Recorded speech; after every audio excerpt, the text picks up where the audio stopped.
We are looking at how to pronounce this word. Two different pronunciations are used and correct in English.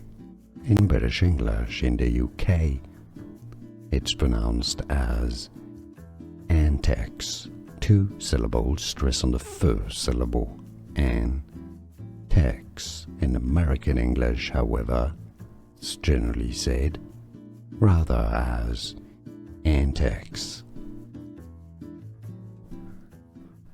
We are looking at how to pronounce this word. Two different pronunciations are used and correct in English.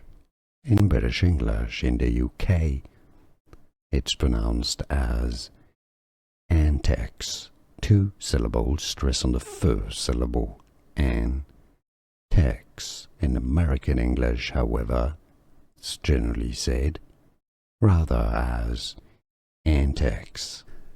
Here are more videos on how to pronounce more confusing words and names too many mispronounced. Like this video if you found it useful. I appreciate your support. I'll see you soon and thanks for watching.